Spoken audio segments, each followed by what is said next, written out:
Αγαπητές φοιτήτριες και αγαπητοί φοιτητές, αυτό είναι ένα βίντεο επίδειξης της λειτουργικότητας της άσκησης που έχετε να κάνετε στο ECAD για το ακαδημαϊκό έτος 2025-2026. Άρα μπορείτε να παραδώσετε την άσκηση μέχρι και το Σεπτέμβριο του 2026. Αυτή τη φορά η άσκηση είναι εντελώς διαφορετική από όλες τις προηγούμενες, καθώς διαπραγματεύεται ένα αριθμητικό κύκλωμα και ταυτόχρονα τη διασύνδεση δύο πλακετών. Η αφορμή για αυτή την άσκηση, πέρα από το εκπαιδευτικό της χαρακτήρα, δόθηκε από μία συζήτηση που είχαμε τον εκλεκτό συνάδελφο κύριο Μπέλα, καθηγητή του Τμήματος Ηλεκτρολόγων Μηχανικών και Μηχανικών Υπολογιστών του Πανεπιστημίου Θεσσαλίας, αλλά επίσης μια δεύτερη αφορμή την πήρα από την αδυναμία, από τη δήλωση αδυναμίας ενός φοιτητή μας να φτιάξει ένα απλό SPI interface. Οπότε πάντρεψα αυτά τα δύο στην άσκηση η οποία ακολουθεί.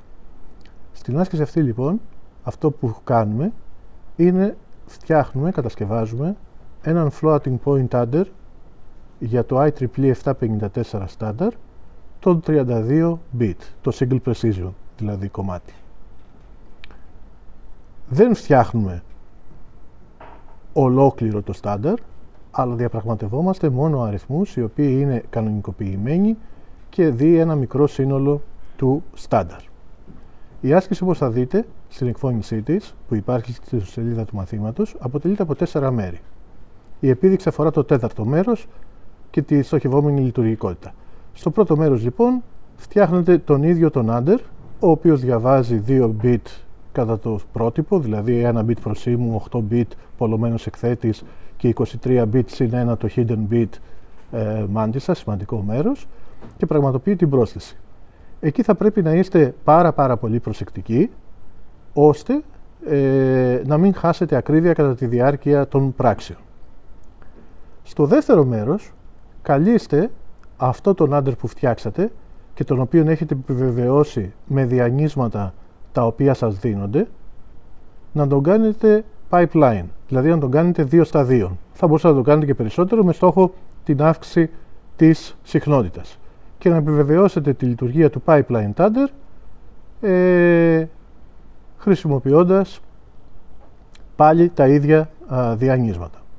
Και φυσικά να μετρήσετε τη συχνότητα την αρχική και τη συχνότητα την τελική για να δείτε την αύξηση της συχνότητας.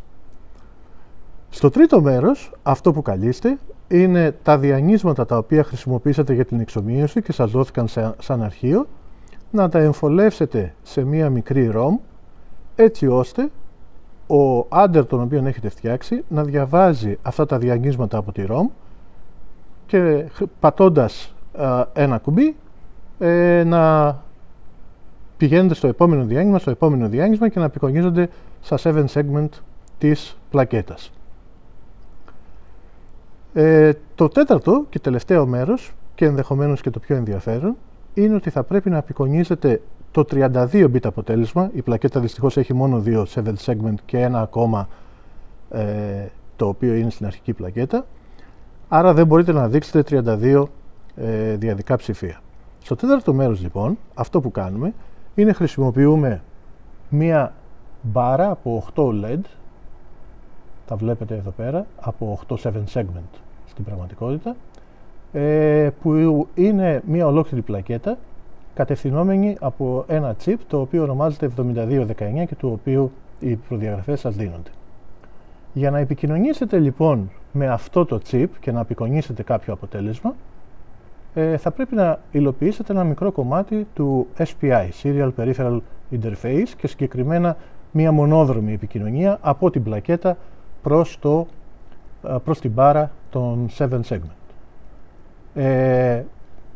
Αυτό λοιπόν θα έχει ως αποτέλεσμα να απεικονίζετε το πλήρες αποτέλεσμα στην μικρή αυτή οθόνη. Για παράδειγμα, εδώ βλέπετε τα διανύσματα τα οποία σας έχουν δοθεί και τα αναμενόμενα αποτελέσματα. Βλέπετε ότι το πρώτο αναμενόμενο αποτέλεσμα είναι ακριβώς ίδιο με αυτό το οποίο απεικονίζεται στη μπάρα των 7 segments. Πατώντας λοιπόν το κουμπί, το push button, πάμε στο επόμενο διάγνισμα και βλέπετε ότι απεικονίζεται το επόμενο αναμενόμενο αποτέλεσμα, καθώς προσθέτουμε δύο αντίθετους αριθμούς. Παρομοίως, με το επόμενο πάμε στο επόμενο αποτέλεσμα, το οποίο επίσης ταιριάζει με το αναμενόμενο.